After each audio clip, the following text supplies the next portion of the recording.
I'm Quincy Howe of ABC News saying good evening from New York, where the two major candidates for President of the United States are about to engage in their fourth radio-television discussion of the present campaign.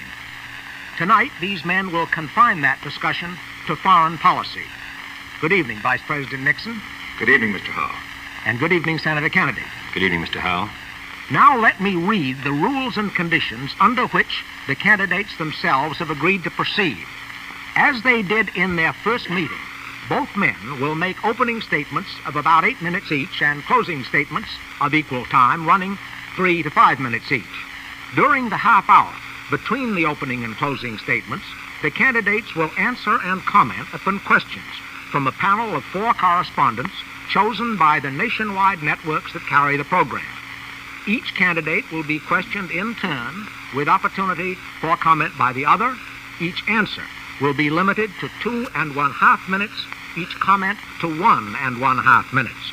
The correspondents are free to ask any questions they choose in the field of foreign affairs. Neither candidate knows what questions will be asked. Time alone will determine the final question. Reversing the order in their first meeting, Senator Kennedy will make the second opening statement and the first closing statement. For the first opening statement, here is Vice President Nixon. Mr. Howe, Senator Kennedy, my fellow Americans. Since this campaign began, I have had a very rare privilege. I have traveled to 48 of the 50 states. And in my travels, I have learned what the people of the United States are thinking about. There is one issue that stands out above all the rest, one in which every American is concerned, regardless of what group he may be a member and regardless of where he may live. And that issue, very simply stated, is this: how can we keep the peace, keep it without surrender? How can we extend freedom, extend it without war? Now, in determining how we deal with this issue, we must find the answer to a very important but simple question. Who threatens the peace? Who threatens freedom in the world? There's only one threat to peace and one threat to freedom, that is presented by the international communist movement. And therefore, if we are to have peace, if we are to keep our own freedom and extend it to others without war, we must know how to deal with the communists and their leaders. I know Mr. Khrushchev.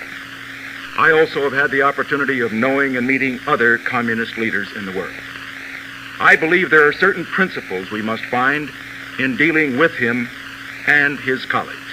Principles, if followed, that will keep the peace and that also can extend freedom.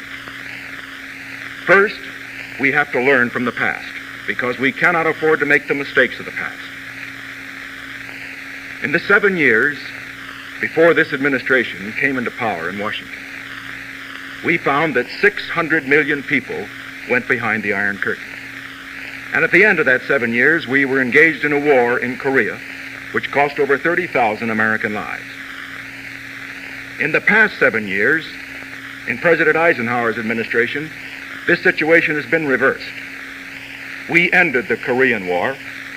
By strong, firm leadership, we have kept out of other wars, and we have avoided surrender of principle or territory at the conference table. Now, why were we successful as our predecessors were not successful? I think there are several reasons. In the first place, they made a fatal error in misjudging the communists, in trying to apply to them the same rules of conduct that you would apply to the leaders of the free world. One of the major errors they made was the one that led to the Korean War. In ruling out the defense of Korea, they invited aggression in that area. They thought they were going to have peace. It brought war. We learned from their mistakes. And so in our 7 years, we find that we have been firm in our diplomacy. We have never made concessions without getting concessions in return. We have always been willing to go the extra mile to negotiate for disarmament or in any other area. But we have never been willing to do anything that, in effect, surrendered freedom any place in the world. That is why President Eisenhower was correct in not apologizing or expressing regrets to Mr. Khrushchev at the Paris conference, as Senator Kennedy suggested he could have done. That is why President Eisenhower was also correct in his policy in the Formosa Straits, where he declined and refused to follow the recommendations which Senator Kennedy voted for in 1955, again made in 1959, again repeated in his debates that you have heard, recommendations with regard to, again, slicing off a piece of free territory and abandoning it, if in effect, to the communists. Why did the president feel this was wrong, and why was the president right and his critics wrong? Because, again, this showed a lack of understanding of dictators, a lack of understanding particularly of communists, because every time you make such a concession, it does not lead to peace. It only encourages them to blackmail you. It encourages them to begin a war. And so I say that the record shows that we know how to keep the peace, to keep it without surrender. Let us move now to the future. It is not enough to stand on this record, because we are dealing with the most ruthless, fanatical leaders that the world has ever seen. That is why I say that in this period of the 60s, America must move forward in every area. First of all, although we are today, as Senator Kennedy has admitted, the strongest nation in the world militarily, we must increase our strength.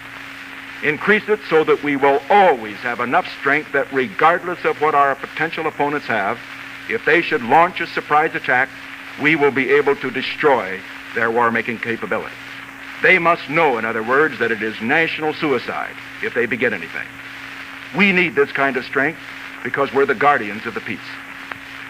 In addition to military strength, we need to see that the economy of this country continues to grow. It has grown in the past 7 years. It can and will grow even more in the next 4. And the reason that it must grow even more is because we have things to do at home, and also because we are in a race for survival, a race in which it isn't enough to be ahead. It isn't enough simply to be complacent. We have to move ahead in order to stay ahead. And that is why in this field I have made recommendations which I am confident will move the American economy ahead, move it firmly and soundly, so that there will never be a time when the Soviet Union will be able to challenge our superiority in this field. And so we need military strength, we need economic strength, we also need the right diplomatic policies. What are they? Again, we turn to the past. Firmness, but no belligerence. And by no belligerence, I mean that we do not answer insult by insult. When you are proud and confident of your strength, you do not get down to the level of Mr. Khrushchev and his colleagues. And that example that President Eisenhower has set, we will continue to follow. But all this, by itself, is not enough. It is not enough for us simply to be the strongest nation militarily, the strongest economically, and also to have firm diplomacy. We must have a great goal, and that is not just to keep freedom for ourselves, but to extend it to all the world. To extend it to all the world because that is America's destiny. To extend it to all the world because the communist aim is not to hold their own, but to extend communism.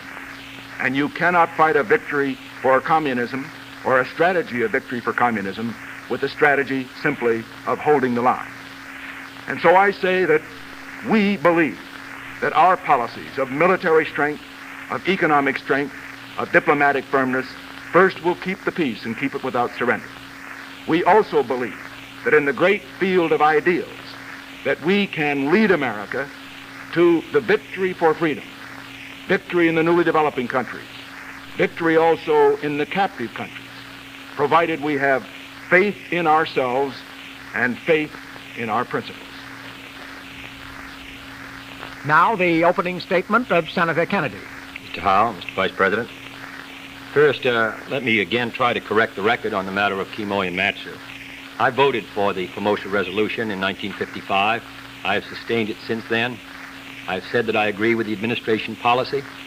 Mr. Nixon earlier indicated that he would defend Quemoy and Matsu, even if the attack on these islands 2 miles off the coast of China were not part of a general attack on Formosa and the Pescadores. I indicated that I would defend those islands if the attack were directed against Pescadores and Formosa, which is part of the Eisenhower policy. I've supported that policy. In the last week, as a member of the Senate Foreign Relations Committee, I have reread the testimony of General Twining, representing the administration in 1959, and the Assistant Secretary of State before the Foreign Relations Committee in 1958, and I have accurately described the administration policy, and I support it wholeheartedly. So that really isn't an issue in this campaign. It isn't an issue with Mr. Nixon, who now says that he also supports the Eisenhower policy. Nor is the question that all Americans want peace and security an issue in this campaign. The question is, are we moving in the direction of peace and security? Is our relative strength growing? Is, as Mr. Nixon says, our prestige at an all-time high, as he said a week ago, and that of the communists at an all-time low? I don't believe it is. I don't believe that our relative strength is increasing. And I say that not as the Democratic standard bearer, but as a citizen of the United States who is concerned about the United States. I look at Cuba, 90 miles off the coast of the United States. In 1957, I was in Havana. I talked to the American ambassador there. He said that he was the second most powerful man in Cuba. And yet, even though Ambassador Smith and Ambassador Gardner, both Republican ambassadors, both warned of Castro, the Marxist influences around Castro, the communist influences around Castro, both of them have testified in the last 6 weeks that in spite of their warnings to the American government, nothing was done. Our security depends upon Latin America. Can any American looking at the situation in Latin America feel contented with what's happening today? When a candidate for the presidency of Brazil feels it necessary to call not on Washington during the campaign, but on Castro in Havana in order to pick up the support of the Castro supporters in Brazil. At the American conference, Inter-American conference this summer, when we wanted them to join together in the denunciation of Castro and the Cuban communists, we couldn't even get the Inter-American group to join together in denouncing Castro. It was rather a vague statement that they finally made.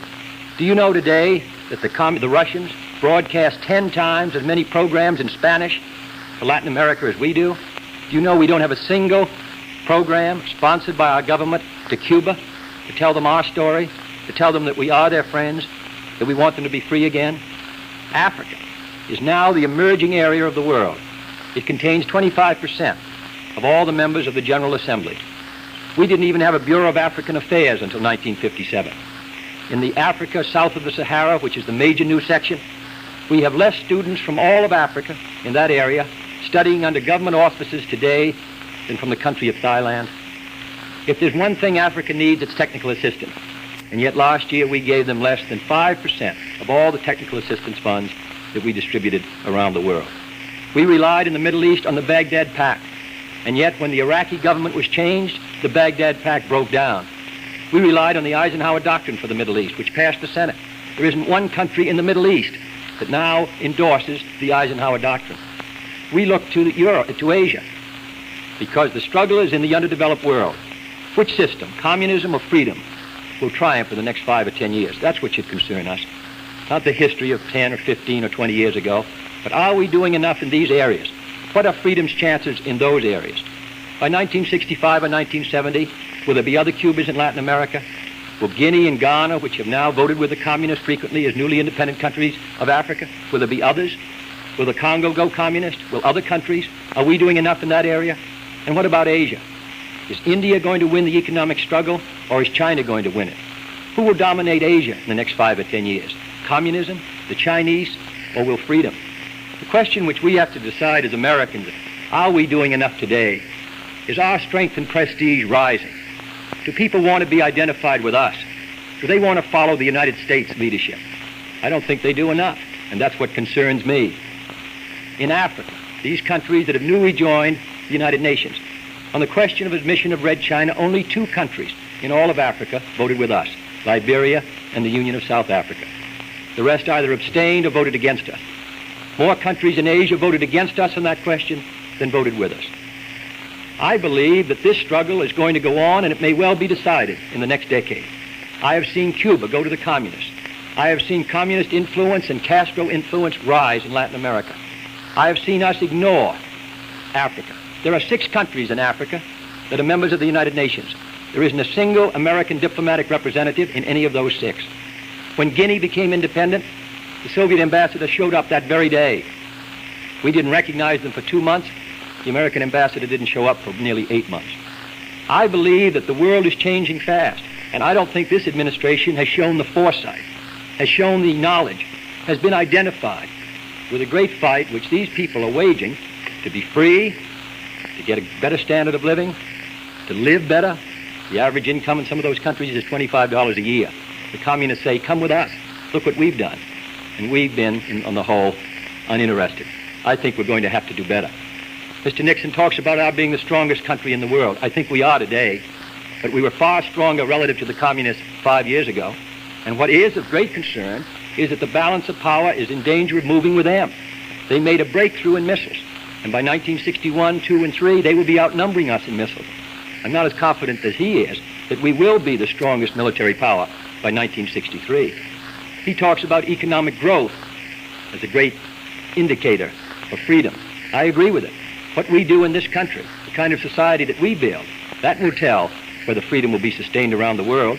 And yet in the last 9 months of this year, we've had a drop in our economic growth rather than a gain. We've had the lowest rate of increase of economic growth in the last 9 months of any major industrialized society in the world. I look up and see the Soviet flag on the moon. The fact is that the State Department polls on our prestige and influence around the world have shown such a sharp drop that up till now the State Department has been unwilling to release them. And yet they were polled by the USIA. The point of all this is a struggle in which we're engaged. We want peace. We want freedom. We want security. We want to be stronger. We want freedom to gain. But I don't believe in these changing and revolutionary times, this administration has known that the world is changing, has identified itself with that change. I think the communists have been moving with vigor. Laos, Africa, Cuba, all around the world, they're on the move. I think we have to revitalize our society.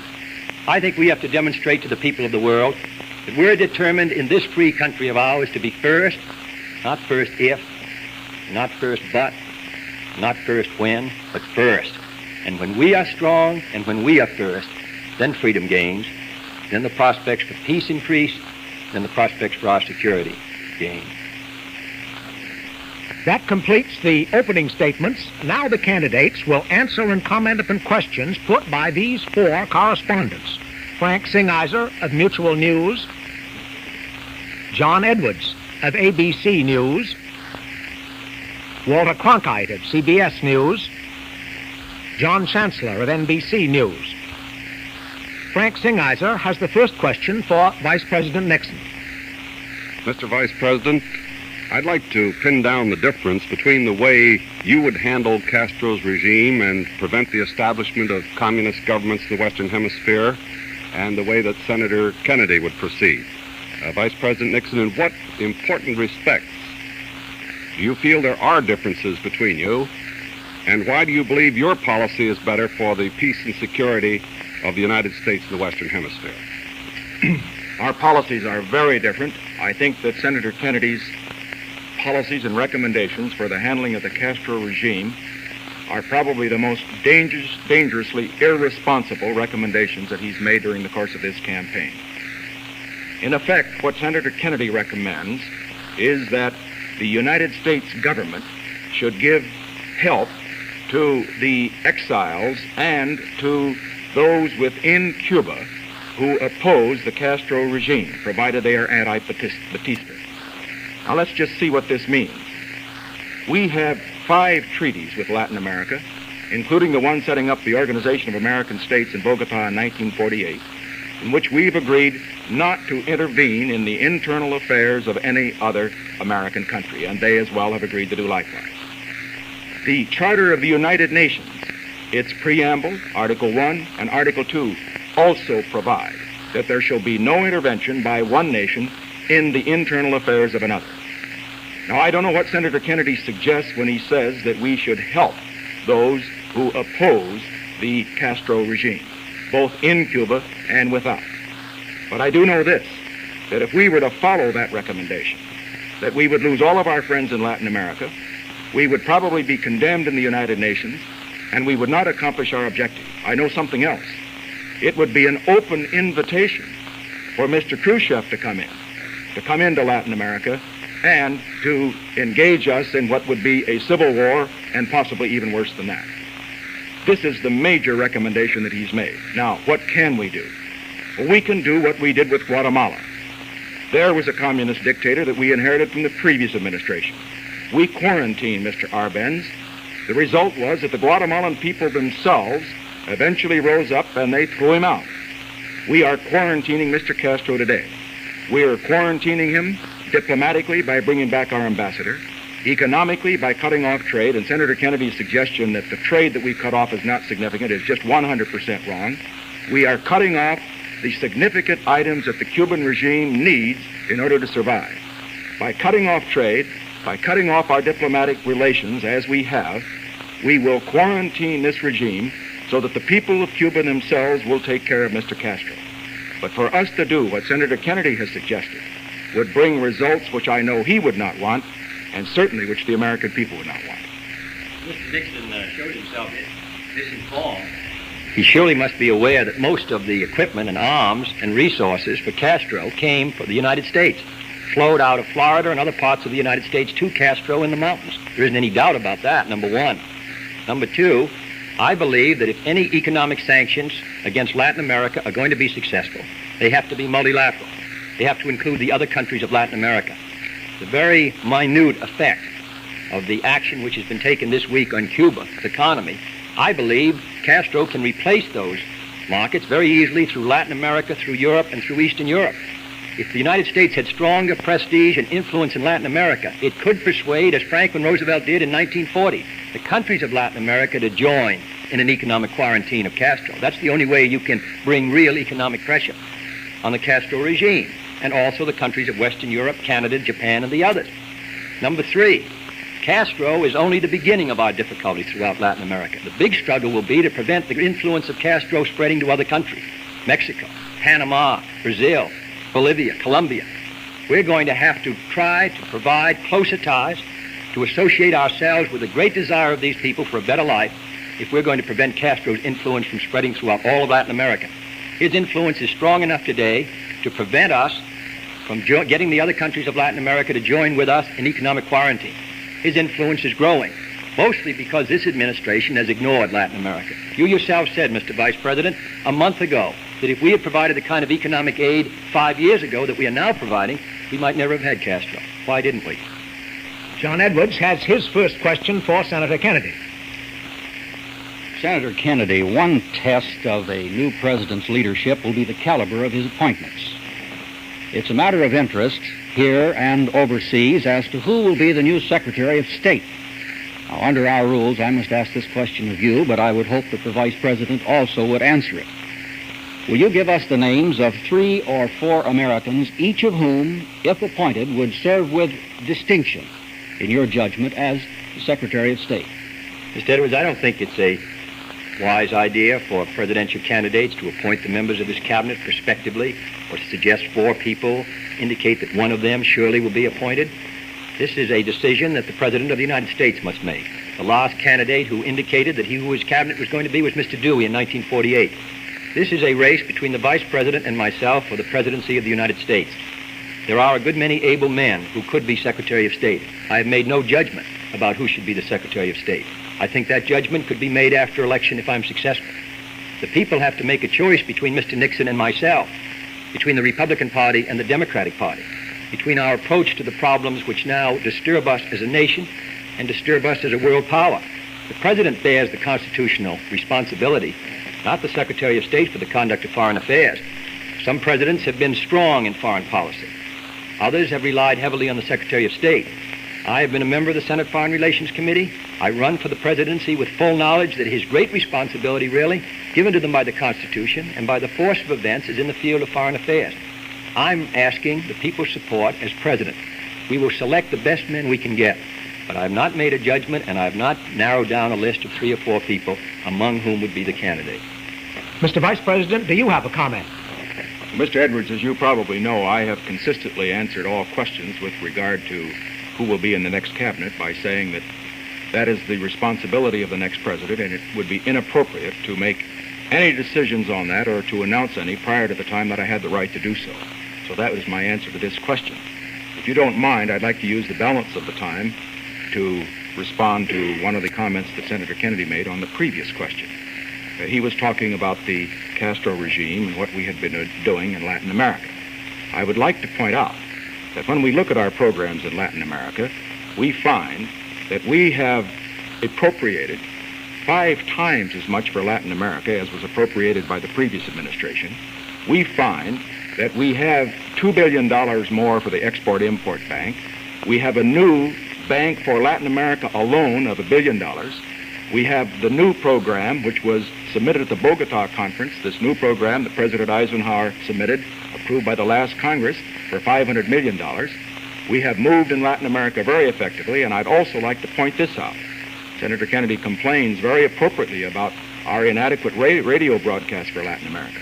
Let me point out again that his Congress, the Democratic Congress, has cut $80 million off of the Voice of America appropriations.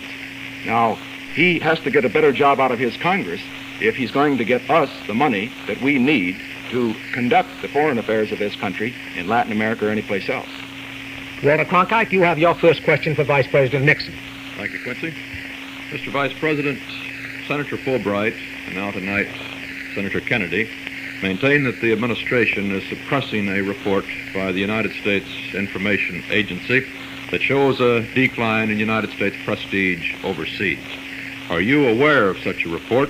And if you are aware of the existence of such a report, should not that report, because of the great importance this issue has been given in this campaign, be released to the public?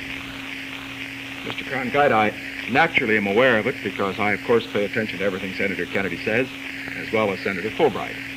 Now, in this connection, I want to point out that the facts simply aren't as stated. First of all, the report to which Senator Kennedy refers is one that was made many, many months ago and related particularly to the period immediately after Sputnik. Second, as far as this report is concerned, I would have no objection to having it made public. Third, I would say this with regard to this report, with regard to Gallup polls of prestige abroad, and everything else that we've been hearing about. What about American prestige abroad? America's prestige abroad will be just as high as the spokesmen for America allow it to be.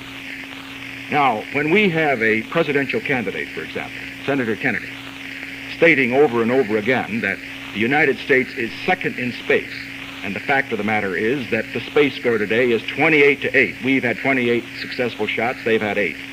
When he states that we're second in education, and I have seen Soviet education, and I've seen ours, and we're not, that we're second in science, because they may be ahead in one area or another, when overall we're way ahead of the Soviet Union and all other countries in science. When he says, as he did in January of this year, that we have the worst slums, that we have the most crowded schools, when he says that 17 million people go to bed hungry every night, when he makes statements like this, what does this do to American prestige? Well, it can only have the effect, certainly, of reducing it. Let me make one thing clear. Senator Kennedy has a responsibility to criticize those things that are wrong, but he has also a responsibility to be right in his criticism. Every one of these items that I've mentioned, he's been wrong, dead wrong. And for that reason, he has contributed to any lack of prestige. Finally, let me say this. As far as prestige is concerned, the first place it would show up would be in the United Nations. Now, Senator Kennedy has referred to the vote on communist China. Let's look at the vote on Hungary. There we got more votes for condemning Hungary and looking into that situation than we got the last year. Let's look at the reaction to Khrushchev and Eisenhower at the last UN session. Did Khrushchev gain because he took his shoe off and pounded the table and shouted and insulted? Not at all. The president gained, America gained, by continuing the dignity, the decency that has characterized us, and it's that that keeps the prestige of America up, not running down America the way Senator Kennedy's been running her down. Comment, Senator Kennedy? I really don't need Mr. Nixon to tell me about what my responsibilities are as a citizen. I've served this country for 14 years in the Congress and before that in the service. I have just as high a devotion, just as high an opinion. What I downgrade, Mr. Nixon, is the leadership the country's getting, not the country. Now, I didn't make most of the statements that you said I made. I believe the Soviet Union is first in outer space. We may have made more shots. The size of their rocket thrust, and all the rest. You yourself said to Khrushchev, you may be ahead of us in rocket thrust, but we're ahead of you in color television, in your famous discussion in the kitchen. I think that color television is not as important as rocket thrust. Secondly, I didn't say we had the worst slums in the world. I said we had too many slums, and that they are bad, and we ought to do something about them, and we ought to support housing legislation, which this administration has opposed. I didn't say we had the worst education in the world. What I said was that 10 years ago, we were producing twice as many scientists and engineers as the Soviet Union, and today they're producing twice as many as we are, and that this affects our security around the world. And fourth, I believe that the polls and other studies and votes in the United Nations and anyone reading the paper and any citizen of the United States must come to the conclusion that the United States no longer carries the same image of a vital society on the move with its brightest days ahead as it carried a decade or 2 decades ago. Part of that is because we've stood still here at home, because we haven't met our problems in the United States, because we haven't had a moving economy. Part of that, as the Gallup poll showed, is because the Soviet Union made a breakthrough in outer space. Mr. George Allen, head of your information service, has said that that made the people of the world begin to wonder whether we were first in science. We're first in other areas of science, but in space, which is the new science, we're not first. For Senator Kennedy. Senator, another question in connection with our relations with the Russians. There have been stories from Washington, from the Atomic Energy Commission, hinting that the Russians may have resumed the testing of nuclear devices. Now, if this is true, should the United States resume nuclear testing? And if the Russians do not start testing, can you foresee any circumstances in 1961 in which the United States might resume its own series of tests? Yes, I think the next president of the United States should make one last effort to secure an agreement on the cessation of tests, number one. I think we should go back to Geneva, whoever elects president, Mr. Nixon or myself, and try once again. If we fail then, if we're unable to come to an agreement, and I hope we can come to an agreement, because it does not merely involve now the United States, Britain, France, and the Soviet Union as atomic powers. Because of new breakthroughs in atomic energy technology, there's some indications that by the time the next president's term of office has come to an end, there may be 10, 15, or 20 countries with an atomic capacity.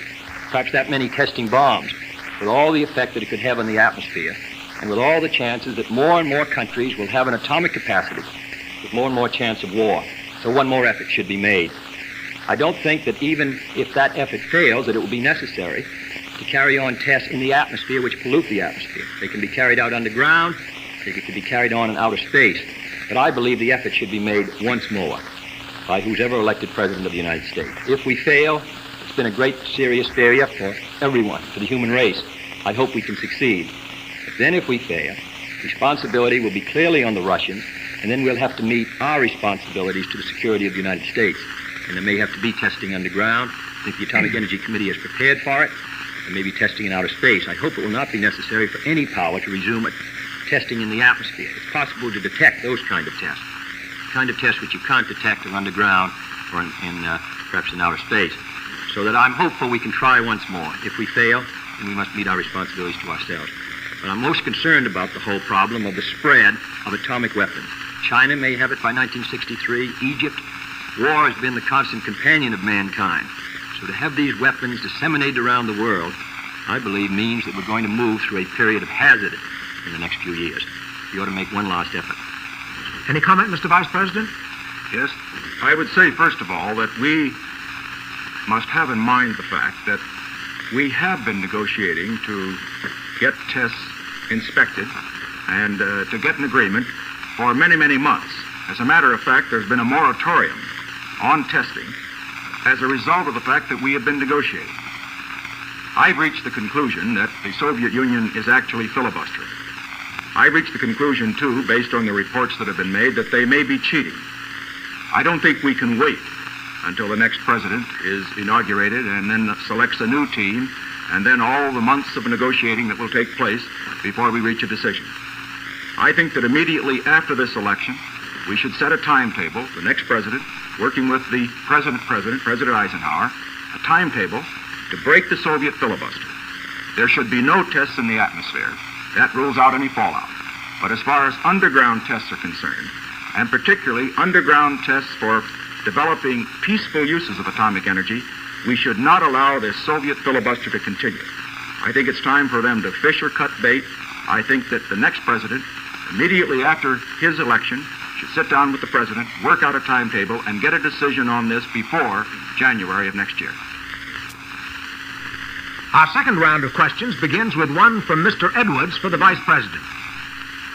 Mr. Nixon, carrying forward this business about a timetable, as you know, the pressures are increasing for a summit conference. Now, both you and Senator Kennedy have said that there are certain conditions which must be met before you would meet with Khrushchev. Will you be more specific about these conditions? Well, the conditions I laid out in one of our previous television debates, and it's rather difficult to be much more specific than that. First of all, we have to have adequate preparation for a summit conference. This means at the Secretary of State level and at the ambassadorial level. By adequate preparation, I mean that at that level we must prepare an agenda agreed upon with the approval of the heads of state involved. Now, this agenda should delineate those issues on which there is a possibility of some agreement or negotiation. I don't believe we should go to a summit conference unless we have such an agenda, unless we have some reasonable assurance from Mr. Khrushchev that he intends seriously to negotiate on those points. Now, this may seem like a rigid and flexible position, but let's look at the other side of the coin.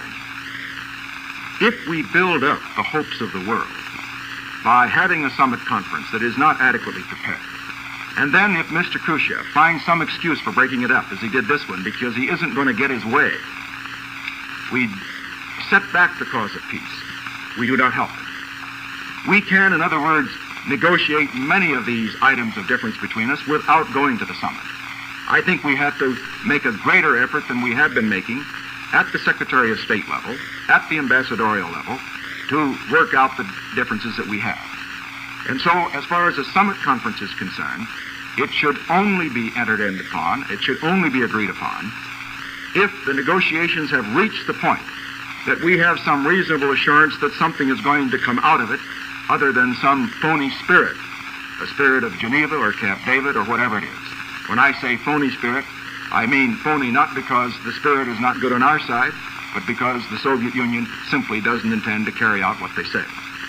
Now, these are the conditions that I can lay out. I cannot be more precise than that, because until we see what Mr. Khrushchev does and what he says, we cannot indicate what our plans will be. Any comments, Senator Kennedy? Well, I think the President of the United States last winter indicated that before he'd go to the summit in May, as he did last fall, he indicated that there should be some agenda, that there should be some prior agreement. He hoped that there would be an agreement in part in disarmament. He also expressed the hope that there should be some understanding of the general situation in Berlin. The Soviet Union refused to agree to that, and we went to the summit, and it was disastrous. I believe we should not go to the summit until there is some reason to believe that a meeting of minds can be obtained on either Berlin, outer space, or general disarmament, including nuclear testing. In addition, I believe the next president in January and February should go to work in building the strength of the United States. The Soviet Union does understand strength. We armed a parley, Winston Churchill said 10 years ago. If we are strong, particularly as we face a crisis over Berlin, which we may in the spring or in the winter, it's important that we maintain our determination here, that we indicate that we're building our strength, that we are determined to protect our position, that we're determined to protect our commitment. And then I believe we should indicate our desire to live at peace with the world. But until we're strong here, until we're moving here, I believe a summit could not be successful. I hope that before we do meet, there will be preliminary agreements on those 4 questions, or at least 2 of them, or even 1 of them, which would warrant such a meeting. I think if we had stuck by that position last winter, we would have been in a better position in May. We have time for only 1 or 2 more questions before the closing statements. Now, Walter Cronkite's question for Senator Kennedy. Senator, the charge has been made frequently that the United States for many years has been on the defensive around the world, that our policy has been one of reaction to the Soviet Union rather than positive action on our own. What areas do you see where the United States might take the offensive in a challenge to communism over the next 4 to 8 years? One of the areas, and of course the most vulnerable area, is I have felt has been Eastern Europe. I've been critical of the administration's failure to suggest policies which would make it possible for us to establish, for example, closer relations with Poland, particularly after the 55-56 period and the Hungarian Revolution. We indicated at that time that we were not going to intervene militarily. But there was a period there when Poland demonstrated a national independence, and even the Polish government moved some different distance away from the Soviet Union. I suggested that we amend our legislation so that we could enjoy closer economic ties.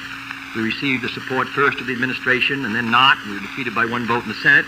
We passed the bill in the Senate this year, but it didn't pass the House. I would say Eastern Europe is the area of vulnerability of the Soviet Union. Secondly, the relations between Russia and China. They are now engaged in a debate over whether war is the means of communizing the world or whether they should use subversion and infiltration, economic struggles, and all the rest. No one can say what that course of action will be, but I think the next president of the United States should watch it carefully. If those two powers should split, it could have great effects throughout the entire world.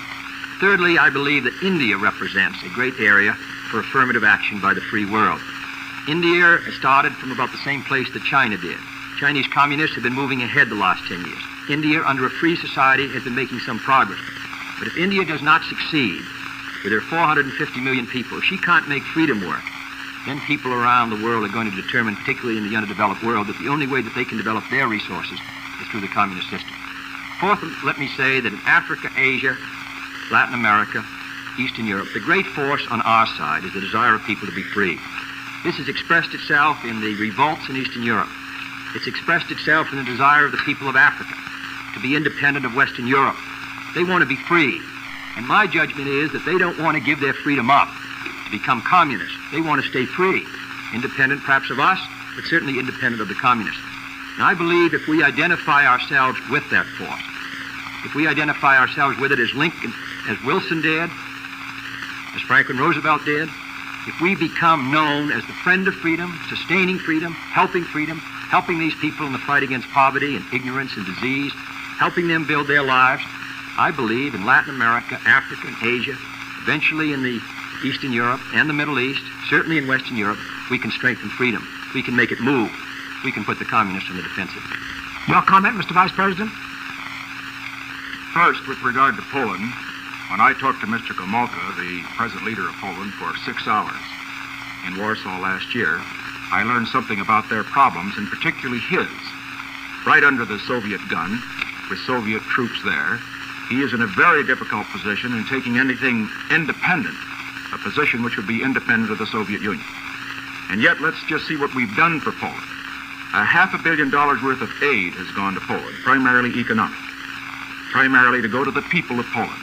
This should continue, and it can be stepped up, to give them hope and to keep alive the hope for freedom that I can testify they have so deeply within them.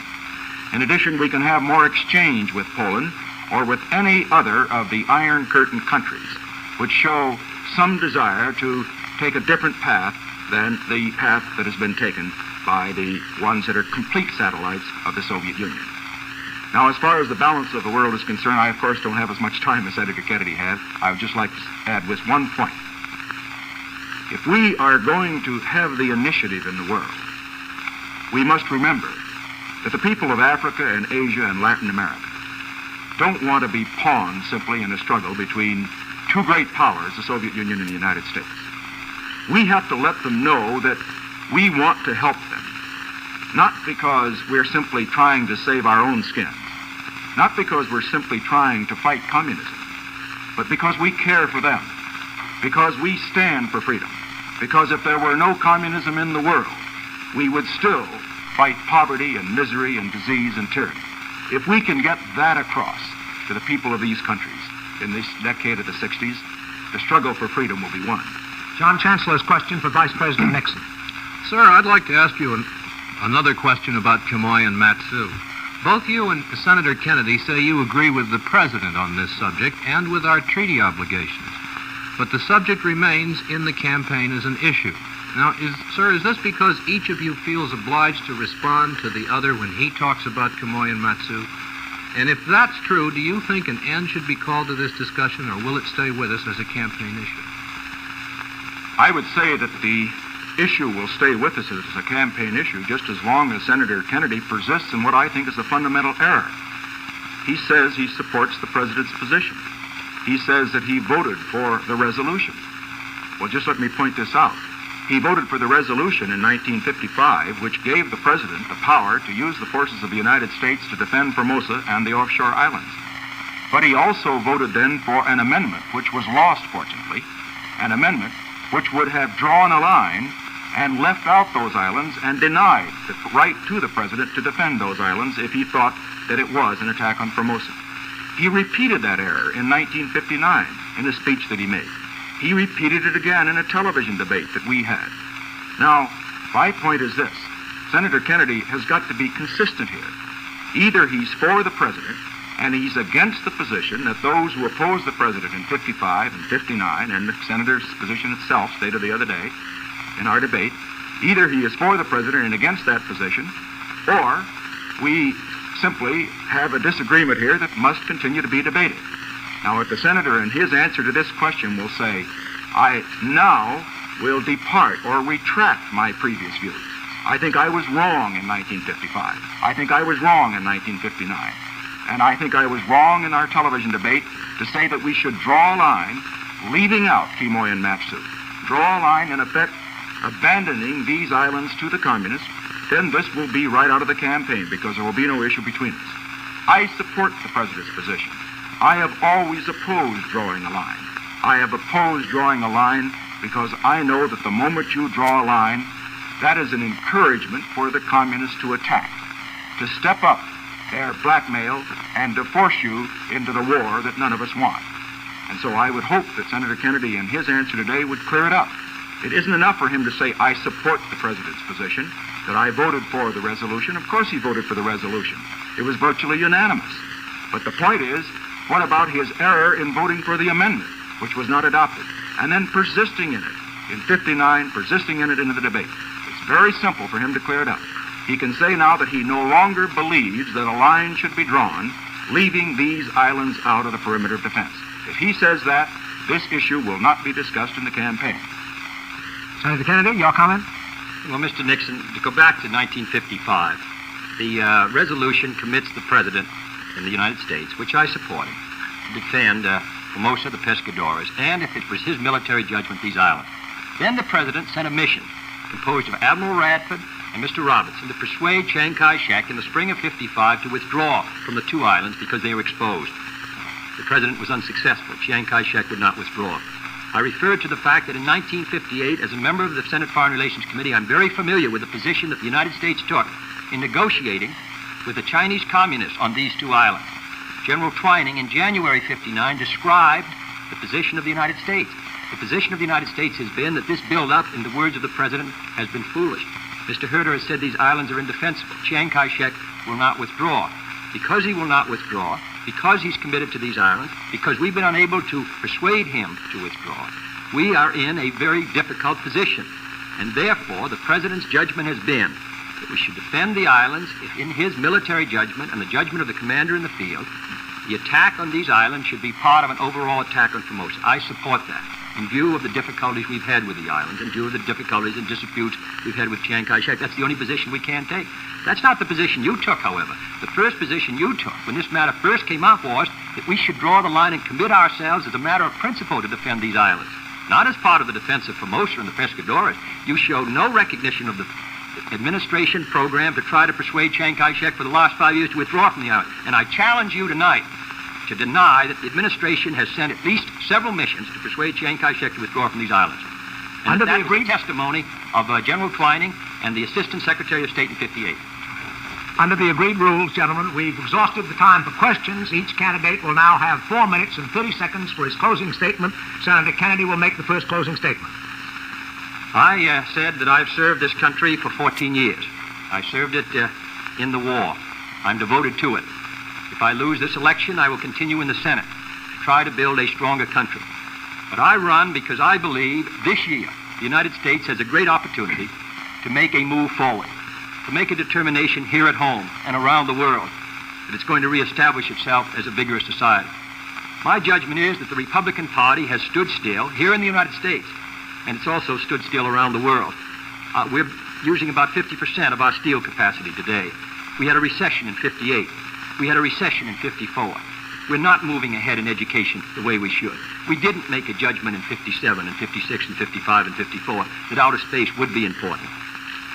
If we stand still here, if we appoint people to ambassadorships and positions in Washington who have a status quo outlook, who don't recognize that this is a revolutionary time, then the United States does not maintain its influence.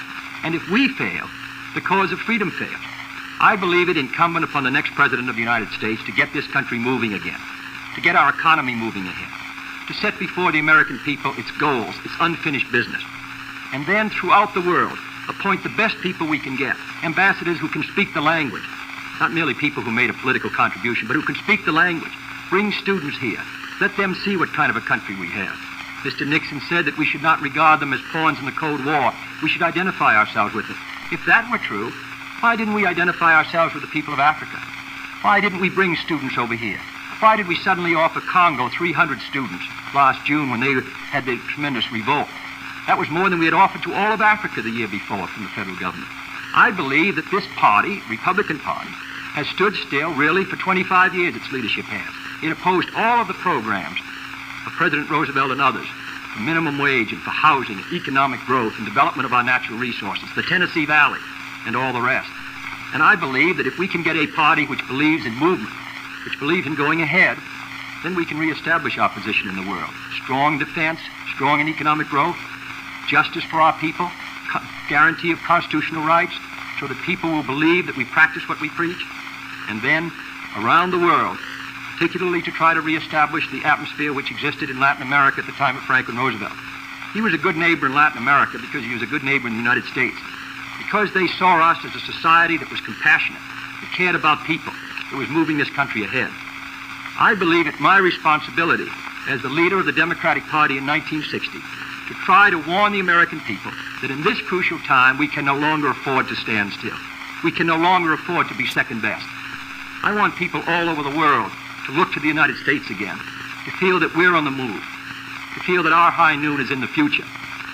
I want Mr. Khrushchev to know that a new generation of Americans who fought in Europe and Italy and the Pacific for freedom in World War II have now taken over in the United States, and that they're going to put this country back to work again.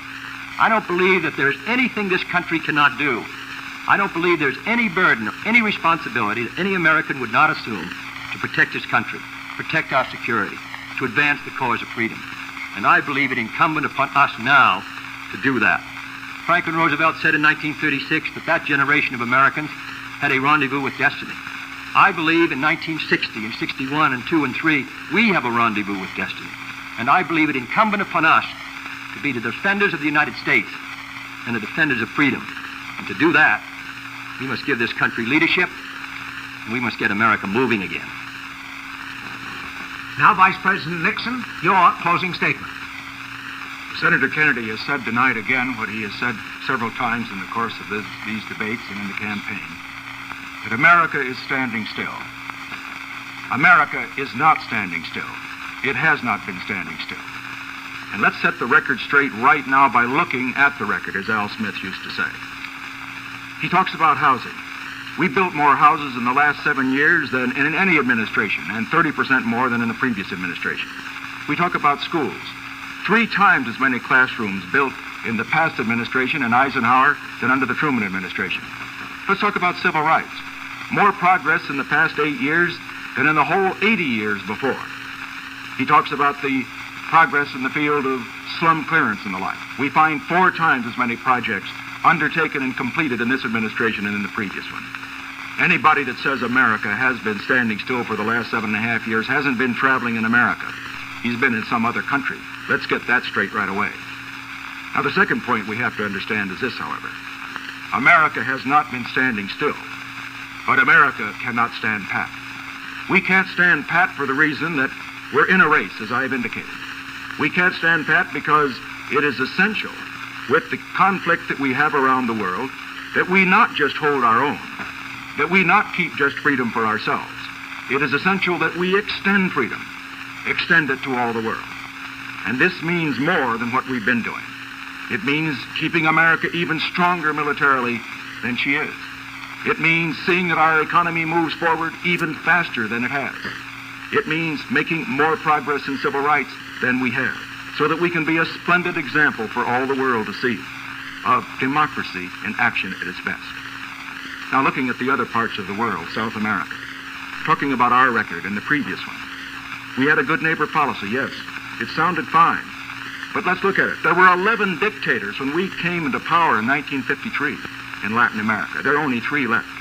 Let's look at Africa. 20 new countries in Africa during the course of this administration. Not one of them selected a communist government. All of them voted for freedom, a free type of government. Does this show that communism has the bigger pull or freedom has the bigger pull? Am I trying to indicate that we have no problems in Africa or Latin America or Asia? Of course not. What I am trying to indicate is that the tide of history is on our side and that we can keep it on our side because we're on the right side. We're on the side of freedom. We're on the side of justice against the forces of slavery, against the forces of injustice. But we aren't going to move America forward, and we aren't going to be able to lead the world to win this struggle for freedom if we have a permanent inferiority complex about American achievements. Because we are first in the world in space, as I've indicated. We are first in science. We are first in education. And we're going to move even further ahead with the kind of leadership that we can provide in these years ahead. One other point I would make. What could you do? Senator Kennedy and I are candidates for the presidency of the United States. In the years to come, it will be written that one or the other of us was elected and that he was or was not a great president. What will determine whether Senator Kennedy or I, if I am elected, was a great president? It will not be our ambition that will determine it, because greatness is not something that is written on a campaign poster. It will be determined to the extent that we represent the deepest ideals, the highest feelings and faith of the American people. In other words, the next president, as he leads America in the free world, can be only as great as the American people are great. And so I say in conclusion, keep America's faith strong. See that the young people of America particularly have faith in the ideals of freedom and faith in God, which distinguishes us from the atheistic materialists who oppose us. Thank you, gentlemen. Both candidates have asked me to express their thanks to the networks for this opportunity to appear on this discussion. May I repeat that all those concerned in tonight's discussion have, sometimes reluctantly, followed the rules and conditions read at the outset and agreed to in advance by the candidates and the networks. The opening statements ran 8 minutes each. The closing statements ran 4 minutes, 30 seconds. The order of speaking was reversed from their first joint appearance when they followed the same procedure. A panel of newsmen questioned each candidate alternately. Each had 2.5 minutes to reply. The other had 1.5 minutes to comment. But the first discussion dealt only with domestic policy. This one dealt only with foreign policy. One last word.